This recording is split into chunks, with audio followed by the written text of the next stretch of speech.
नाज़रीन, अवामी न्यूज़ में ख़बरनि जो सिलसिलो जारी है। इन वक्त असीं तव्हांखे नगर पार्कर में ख़बर ॾींदा हलूं त ॿेटनि खां पोइ सिंध जी फितरी सूंह कारूंजर ते काहथर वासियुनि में कावड़।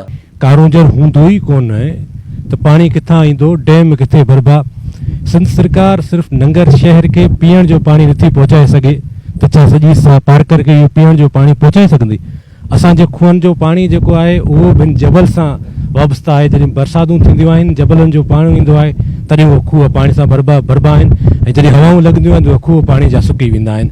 त असां सिंध सरकार खां चयूं था त इहो रुगो हिन में ग्रेनाइट कोन आहे, हीअ असांजे माल जो चरागाह आहे, हीअ असांजे पाणी जे पीअण जो मसइलो आहे, इहो असांजे हेरिटेजिस में अचे थो। हिन में असांजा मंदर आहिनि, जैन धर्म जा मज़हब आहिनि, मंदर आहिनि। उनजे करे गवर्नमेंट खां असां पुरज़ोर अपील था कयूं त इहे जेको तव्हांजो जेको इहो कयो आहे लीज़ वारो, इहो बंदि कयो वञे। जेकॾहिं न त असां इनजी सख़्तु मज़ामत कंदासीं। कारूं झरनी कोर मरिए पण मेलिए नी, माथे टहके मोर डूंगर आवे डीप तो। सो ही कारूंजर आहे, ही हिकिड़ो असांजो हुस्नायत या कुदरती जेको असीं चऊं रूप, उहो रूप आहे।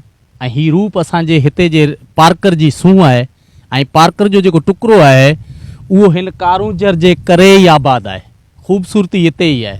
जेकॾहिं ही कारूंजर न हुजे त माना पार्कर आई कोन्हे, ख़तमु आहे। कारूंजर ते हिननि पीपल्स पार्टी गवर्नमेंट जेको फ़ैसिलो कयो आहे इहो असांखे क़तई मंज़ूर न आहे। असां कारूंजर जी टुकाई ऐं कारूंजर जे लीज़ ते ॾियण जे ख़िलाफ़ आहियूं, ऐं असां चाहियूं था त इहो फ़ैसिलो हिननि खे वापसि वठिणो पवंदो ऐं वापसि वठणु खपे।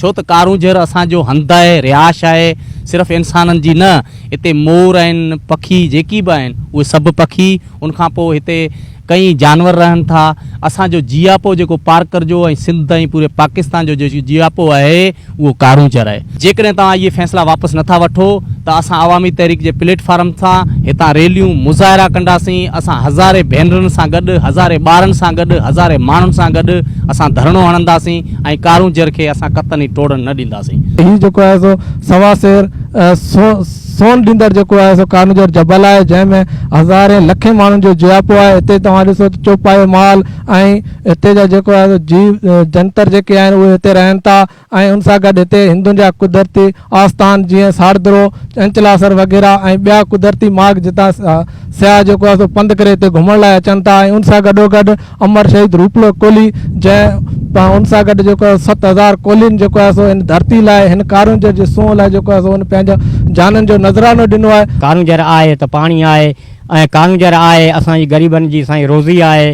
हाणे असां ॿूटी कढे अचूं, हिन में असां कारूंजर में गाह बि कारूंजर में कढे अचूं साईं, ऐं काठी बि साईं हिन में असां कढे अचूं।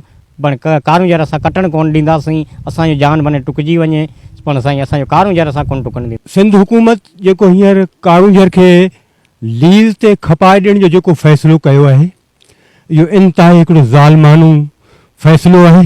कारूंजर जियापो आहे हितां जे माण्हुनि जो।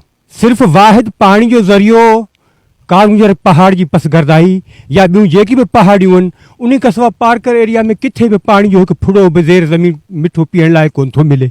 छो जेकॾहिं कारूंजर ई पहाड़ियूं न रहियूं तो हिते ज़िंदगी न रहंदी। मज़ीद खबरों और तफसीलात के लिए विजिट करें हमारी वेबसाइट www.awamiNewsHD.com।